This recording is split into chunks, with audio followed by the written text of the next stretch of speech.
Avez-vous l'impression que chaque fois que vous gagnez de l'argent, il vous échappe comme de l'eau entre les doigts, que les prix augmentent plus rapidement que vous ne pouvez les compter et qu'épargner est devenu une mission impossible? Laissez-moi vous dire que vous n'êtes pas seul. Vivre dans une économie instable, c'est comme être dans un bateau en pleine tempête. La mer est agitée, vous ne savez pas si vous allez arriver à destination et il semble que chaque vague vous déstabilise davantage.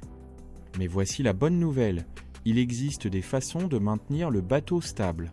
Dans cette vidéo, je vais vous enseigner pas à pas comment créer un budget qui fonctionne, même si tout autour de vous change chaque semaine. Pas de formule compliquée, ni de feuille de calcul impossible. Vous n'avez besoin que d'un papier, d'un crayon et de la volonté de prendre le contrôle de votre argent. Et si vous souhaitez plus de contenu qui vous aide à éduquer votre portefeuille et à renforcer vos finances, abonnez-vous à la chaîne et activez la cloche.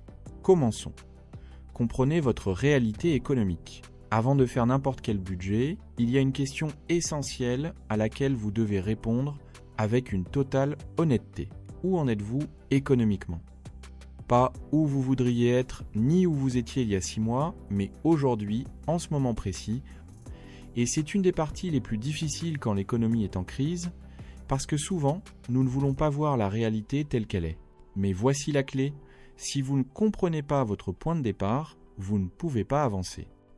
C'est comme vouloir utiliser Google Maps sans activer votre position. Pour créer un budget efficace, vous avez besoin d'un diagnostic clair et réaliste de vos finances. Étape 1. Notez tous vos revenus réels du mois, pas ceux que vous espérez gagner, ni ceux qu'on devrait vous payer, seulement ceux qui entrent réellement dans votre compte ou dans votre poche. Cela inclut le salaire, les ventes, les commissions, les travaux informels ou les aides. Étape 2. Faites une liste détaillée de vos dépenses essentielles. Ici, il y a des choses comme les achats, la nourriture de base, le transport, les services publics et les médicaments. Si vous en avez besoin, soyez spécifique. Au lieu de dire nourriture, notez marché quotidien 40 €. Cela vous donnera une image claire de votre situation. Étape 3. Calculez combien d'argent il vous reste disponible. Soustrayez vos dépenses essentielles de vos revenus. S'il vous reste quelque chose, c'est votre revenu réellement disponible et c'est la base de votre budget. Maintenant vient le plus important. Ajoutez ces chiffres en tenant compte de l'inflation ou de l'augmentation des prix. Si ce mois-ci, vous avez dépensé 100 € en nourriture, mais que vous savez que les prix ont augmenté de 15%, calculez comme si vous deviez dépenser 115 € le mois suivant. Laissez-vous une marge. Beaucoup de budgets ne fonctionnent pas parce qu'ils sont établis comme si nous vivions dans un pays où les prix sont stables. Mais si vous êtes dans une économie volatile, vous devez planifier vos dépenses avec une marge de manœuvre.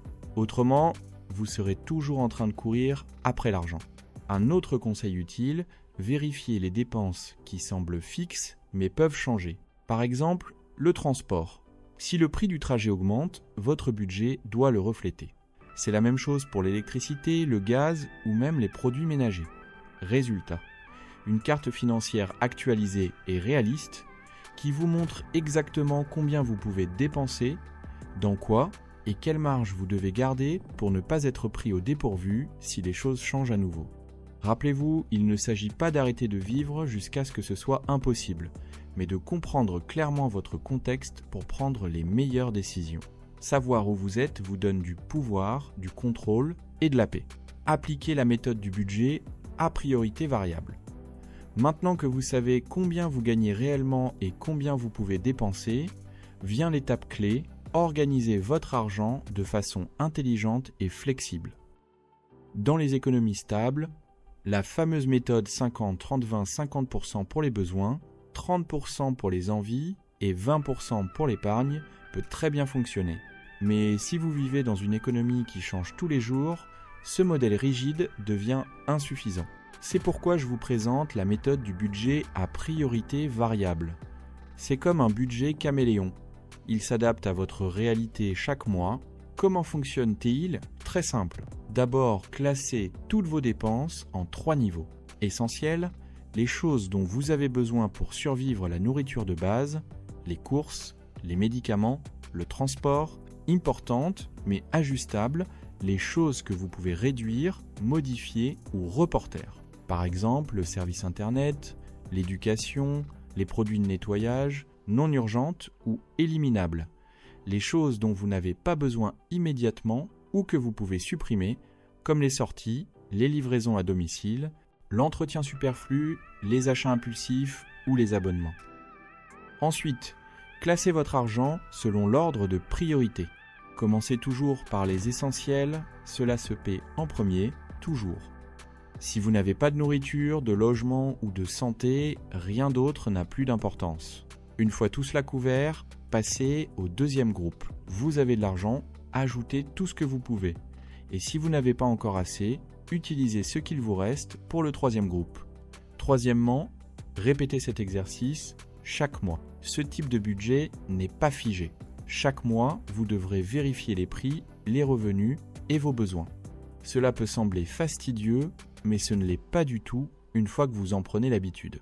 Vous pouvez le faire sur une feuille, dans un carnet, sur une application simple ou sur un tableau imprimé. Le grand avantage de cette méthode, c'est qu'elle vous apprend à dépenser avec conscience. Au lieu de répartir votre argent comme d'habitude, elle vous oblige à faire des choix intelligents. Et cela fait toute la différence en période difficile. Un conseil pratique, utilisez des enveloppes ou des comptes séparés pour chaque catégorie.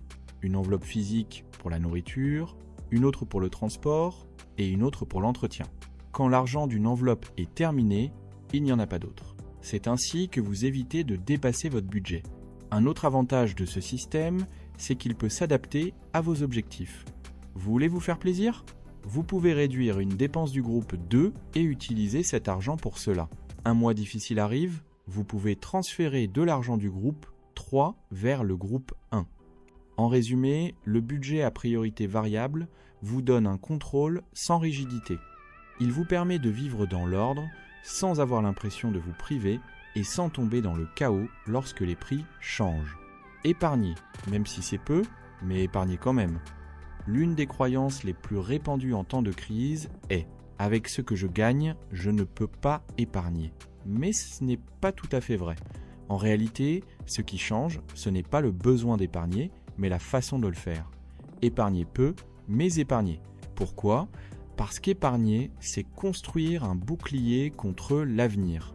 Si aujourd'hui vous n'avez pas d'argent de côté, le jour où une crise arrivera tôt ou tard, vous devrez vous endetter, vendre quelque chose ou demander de l'aide.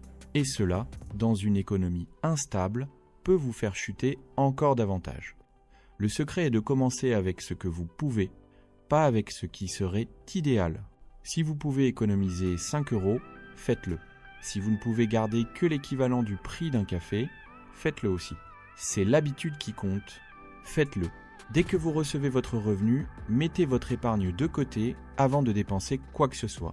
Même si c'est 2%, 3%, peu importe. Au début, c'est difficile, mais ensuite, cela devient une routine. Maintenant, où garder cette épargne ?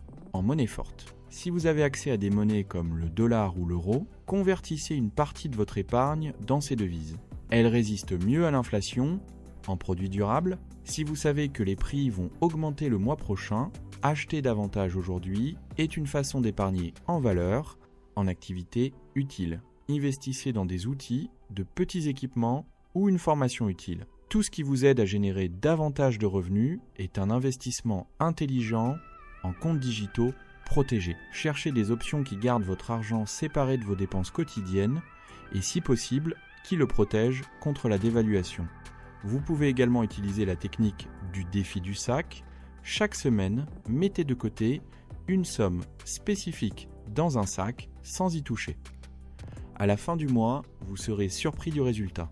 Et si vous avez des enfants, apprenez-leur à épargner, mettez un sac à la maison et remplissez-le ensemble. Transformer l'épargne en culture familiale est l'un des plus beaux héritages que vous puissiez laisser. Épargner en période de crise n'est pas impossible. C'est une décision, c'est une façon de dire, même si le monde est instable, je choisis d'être préparé. Avant que vous ne quittiez cette vidéo et que vous mettiez en place votre budget, je veux vous donner 3 astuces supplémentaires qui peuvent faire la différence entre un plan financier qui échoue et un plan qui résiste à n'importe quelle tempête économique. Astuce numéro 1, un budget quotidien, pas mensuel. Quand les prix augmentent d'un jour à l'autre, planifier sur 30 jours peut être une erreur. Diviser votre budget par semaine vous donne plus de contrôle et de flexibilité pour ajuster sans stress. Astuce numéro 2. La règle du 4-20 divisé par 20.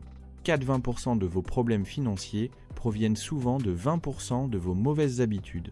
Identifiez ces 20%. Par exemple, si vous commandez des repas à domicile trop souvent ou achetez sur un coup de tête, vous verrez rapidement votre budget respirer à nouveau. Astuce numéro 3, gardez un fonds d'urgence en espèces.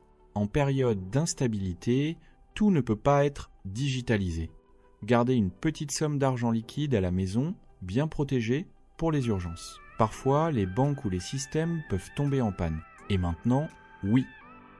Si vous êtes arrivé jusqu'ici, vous avez déjà fait un grand pas vers des finances plus solides. Mais souvenez-vous, ce n'est que le début. Faire un budget, c'est comme s'entraîner, plus vous pratiquez, plus vous devenez fort. Vous avez aimé ce contenu ? Laissez un like, partagez-le avec quelqu'un qui en a besoin et écrivez en commentaire votre expérience dans la création de votre budget. Et si vous ne l'avez pas encore fait, abonnez-vous à la chaîne et activez la cloche. Et rappelez-vous, vos finances ne s'éduquent pas seules. Vous êtes le maître.